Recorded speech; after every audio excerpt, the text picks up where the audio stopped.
Kita bertasbih kepada Allah yang Maha Agung, yang telah menciptakan kita dengan sempurna. Di antara kesempurnaan itu memberikan bekal kepada kita yang terukur dan memberikan petunjuk kepada kita bagaimana menggunakan bekal itu agar benar digunakan sesuai dengan tugas dan misinya di muka bumi ini.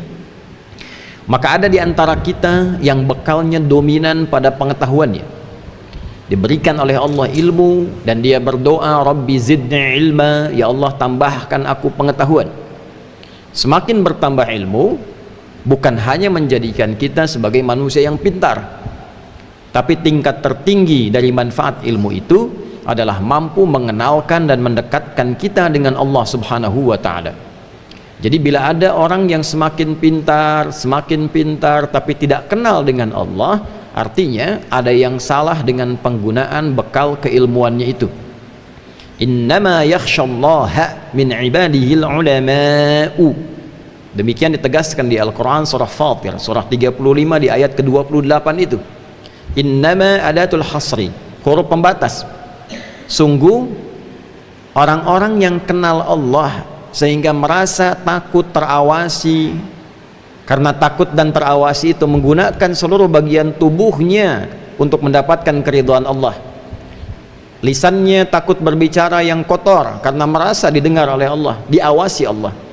Tangannya takut digunakan pada yang tidak benar, takut korupsi, takut mencuri, takut menipu, takut mencontek, karena merasa dilihat dan diawasi oleh Allah Subhanahu wa ta'ala.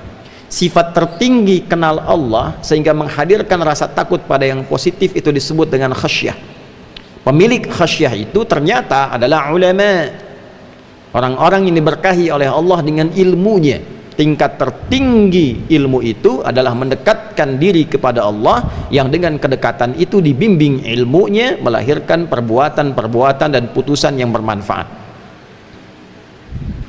Ada yang diberikan oleh Allah Subhanahu wa ta'ala dengan kedudukan, Qulillahumma malikal mulki tu'til mulka man tasha' wa tanzi'ul mulka mimman tasha' wa tu'izzu man tasha' wa tudhillu man tasha' biyadikal khair innaka ala kulli syai'in qadir. Ada yang diberikan oleh Allah kedudukan hak prerogatif Allah. Dari yang kecil di masyarakat ada RT, ada RW, naik ke atas jadi lurah, jadi camat, bupati, wali kota, gubernur, sampai dengan ke atas presiden, adalah titipan amanah Allah Subhanahu wa ta'ala, yang dengan itu diharapkan memberikan manfaat, yang mendekatkan setiap yang dipimpin itu dengan Allah Subhanahu wa ta'ala. Ada tanggung jawab di situ. Karena itulah mengapa setiap pemimpin yang muslim ketika diberikan jabatan, diangkat dalam jabatan tertentu, dia mengatakan inna lillahi wa inna ilaihi raji'un.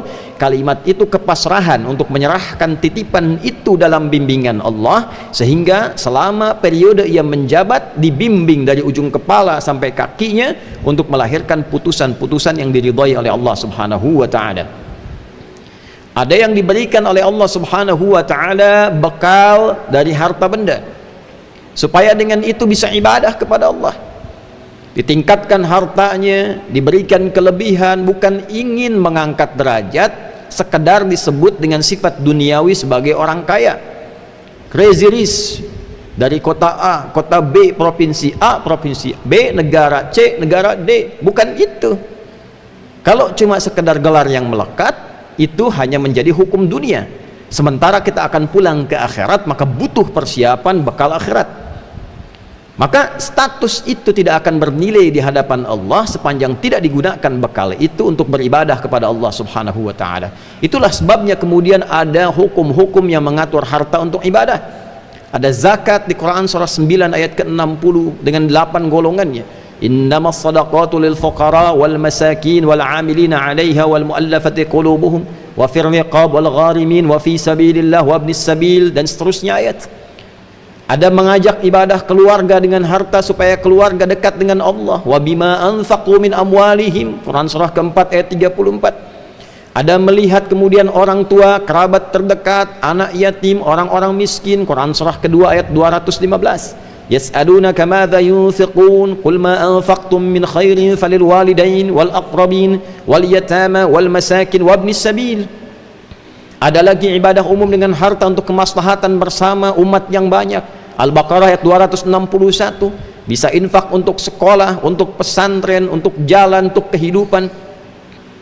Mathalul ladzina yunfiquna amwalahum fi sabilillah kamathali habbatin ambatat sab'a sanabil fi kulli sumbulatin mi'atu habbah wallahu yudha'ifu liman yasha' wallahu wasi'un alim.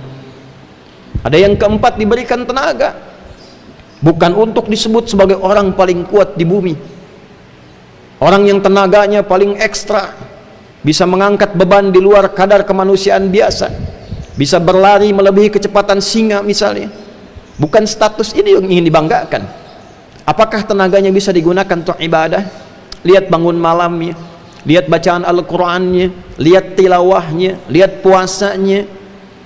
Jangan-jangan siangnya sibuk, paginya sibuk, malamnya pun tak mampu bangun. Innalaka fin nahari sabhan tawila. Sungguh pagimu sampai menjelang malam itu sibuknya luar biasa. Cita-cita masuk surga hanya sekedar baca Al-Quran tak mampu, bangun malam tak ada daya. Jadi seluruh apa yang Allah berikan kepada kita, puncaknya adalah untuk mengenal Allah. Inna fi khalqis samawati wal ardi wa ikhtilafil laili wan nahari la ayatin li ulil albab الذين يذكرون الله قياما وقعودا وعلى جنوبهم ويتفكرون في خلق السماوات والأرض ربنا ما خلقت هذا باطلا سبحانك فقنا عذاب النار. Itu diantara ayat yang kita bacakan saat bangun tidur. Ali Imran ayat 190 sampai rangkaiannya ayat 200.